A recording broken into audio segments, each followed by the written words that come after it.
नमस्कार दोस्तों, स्वागत है आपका अपने चैनल रिश्तों की कहानियां पर। आइए सुनते हैं आज की कहानी, पांचों उंगलियां घी में। विपाशा जी फूले नहीं समा रही थी, इसलिए कि उनके बेटे की शादी बहुत ही अमीर परिवार में हो रही थी। लड़की वाले हर छोटे से छोटा और बड़े से बड़ा सामान दे रहे थे, जो उनकी सोच से परे था। सबसे बड़ी बात कि इकलौती संतान थी, सब कुछ तो उसके बेटे का हो जाएगा ना।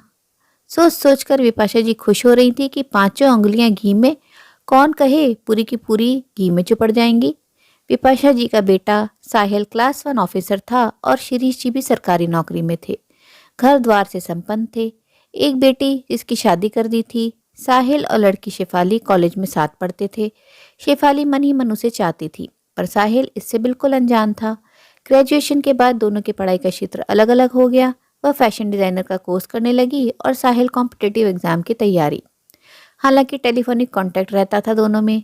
जब साहिल की नौकरी लग गई तब शेफाली ने अपने पापा से साहिल से शादी की मंशा जताई।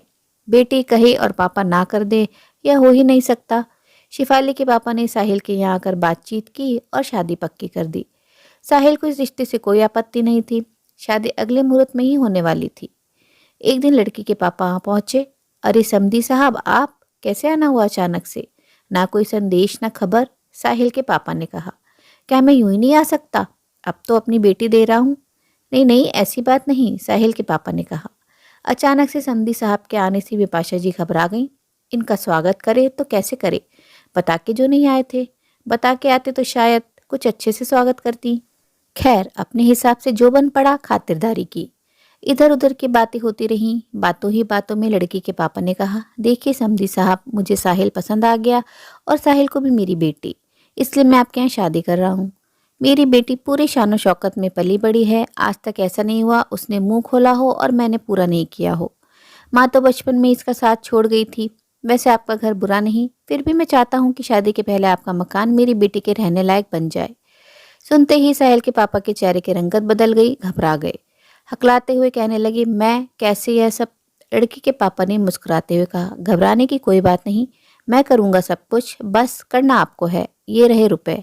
उन्होंने रुपयों से भरे बैग साहिल के पापा को थमाया। विपाशा जी आंखें फाड़ फाड़ कर बैग को देख रही थी। साहिल के पापा निशब्द हक के बक्के से रह गए थे। और हाँ समधी साहब, इस बैग में मकान का नक्शा भी है, जिससे मैंने बेटी के अनुसार आर्किटेक्चर से बनवाया है। ठीक है, अब मैं चलता हूँ, कहकर वह चलते बने। उनके जाने के बाद विपाशा जी लपक कर उस बैग को खोलने लगी। खोलते ही लगा जैसे वह बेहोश हो जाएंगी। इतने रुपए अपनी पूरी जिंदगी में नहीं देखे थे और वह उसके हाथ में थे। वहीं शिरीष जी खामोश चुपचाप बैठे रहे और पत्नी की क्रियाकलापों को देख रहे थे। उन्हें समझ नहीं आ रहा था कि वह क्या करें। शाम को साहिल के ऑफिस से आते ही विपाशा जी ने खुशी जाहिर करते हुए कहा, तुम्हारी तो किस्मत खुल गई बेटा, देखना लक्ष्मी स्वयं चलकर तुम्हारे पास आई है। चहकते हुए बैग बेटे के सामने रख दिया और सारे वृतांत एक ही सांस में कह डाली। कुछ देर चुप रहने के बाद साहिल ने कहा, माँ, मैं आप लोगों की हर एक इच्छा का ख्याल रखता आया हूँ। आपने शादी तय कर दी, मैंने कोई आपत्ति नहीं जताई। पर माँ, तुम क्यों नहीं समझ पा रही कि वे लोग मुझे खरीद रहे हैं और आप लोग मुझे बेच रहे हैं। नहीं करनी मुझे शादी। साहिल ने गुस्से में हाँफते हुए कहा, अरे बेटा, हमने थोड़े ही मांगा है, उन्होंने खुद दिया। ना मत कर बेटा, तू शादी वहीं करेगा। पापा ने भी विपाशा जी के हाँ में हाँ मिलाया। हाँ बेटा, अब तो शादी वहीं होगी। पूरे शहर में इस शादी की चर्चा हो गई है। ना कहने पर हमारी तो बेइज्जती होगी ही, और तब लड़की के पापा अपनी बेइज्जती बर्दाश्त करेंगे भला? पता नहीं क्या कर बैठे। साहिल बगैर कुछ बोले वहां से उठकर चला गया। मकान बनकर तैयार हो गया। सारे शहर में कानूफूसी हो रही थी कि साहिल को उसके माँ बाप ने लड़की के हाथों बेच दिया। धीरे धीरे आग की तरह यह बात चारों तरफ फैल गई। शादी का दिन भी आ गया। पूरी धूमधाम शान शौकत से शादी संपन्न हुई। लड़की विदा होकर आ गई। अगले दिन बड़ा ही भव्य बहुभोज रखा गया। साहिल की माँ उपहार में मिले गहनों से लदी इधर से उधर फुदक रही थी और अपने रिश्तेदारों और मोहल्ले की औरतों से मुस्कुराती इठलाती हुई बिना किसी के पूछे कह जाती थी, यह सब बहू रानी के यहाँ से मुझे उपहार में मिला है, सुंदर है ना? सभी बहुत चक्के होकर उन्हें देख रहे थे और उनमें से कुछ विपाशा जी के हटते ही मुंह बिचका देते थे। कितनी लालची हैं विपाशा जी, सीधे साधे बेटे को लोभ में बस गिरवी रख दिया। लोगों ने शानदार बहुभोज का जमकर लुत्फ उठाया। सारे लोगों के जाने के बाद विपाशा जी बहू के कमरे में जा बोली, बहू रानी, तुम्हें जिस किसी चीज की भी जरूरत हो बता देना, झिझक बिल्कुल मत करना। झट से बहू रानी ने कहा, जी मम्मी जी, बिल्कुल। अगली सुबह साहिल कमरे से बाहर आया और लॉबी में आ टीवी न्यूज़ देखते हुए आवाज़ लगाई, माँ चाय देना और हाँ नाश्ता जल्दी बना देना, मुझे आज थोड़ा पहले निकलना है। साहिल तैयार हो नाश्ता कर चला गया। विपाशा जी ने नौकरानी से बहू रानी के कमरे में चाय भिजवा दी। सोचा मायके छोड़कर आई है बेचारी, इसलिए उदास होगी। जब दिन के 11 बज गए और वह कमरे से नहीं निकली तो विपाशा जी को चिंता होने लगी।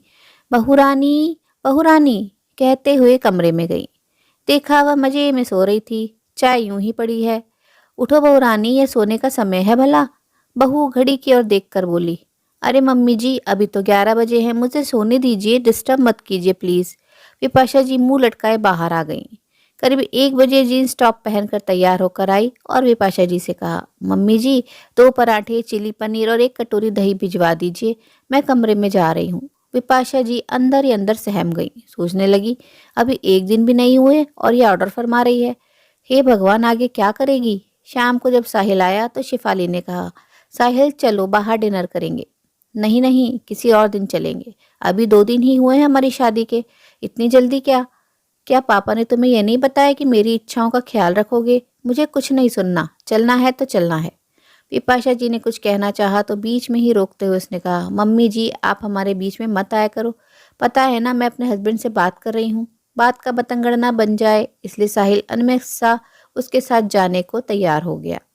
उनके जाने के बाद साहिल के पापा ने विपाशा जी से कहा, अब मिल रही है ना कलेजे को ठंडक। मैं और साहिल नहीं चाहते थे इस रिश्ते को दिल से, लेकिन तूने ही आगे बढ़कर हमारा मुंह बंद करवा दिया था।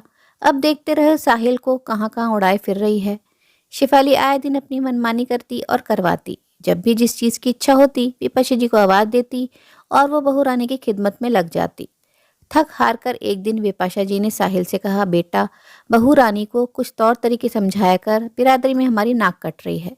माँ की बात सुन साहिल का चेहरा तमतमा गया, आंखें अंगारे की तरह लाल हो गई। क्यों समझाऊं और क्या समझाऊं माँ, तुम्हें तो लक्ष्मी चाहिए थी, बहू नहीं। कहा था ना तुमने, मेरी किस्मत खुल गई, मेरी किस्मत खुल गई। कहा माँ, मेरी किस्मत पर तो लक्ष्मी ने ताला लगा दिया, मैं कठपुतली बनकर रह गया माँ। जिसकी डोर तुम्हारी बहू रानी के हाथ में है और मैं उसी के अनुसार कर्तव्य दिखाने को मजबूर हूँ, क्योंकि तुमने मुझे उसके हाथों बेच दिया है।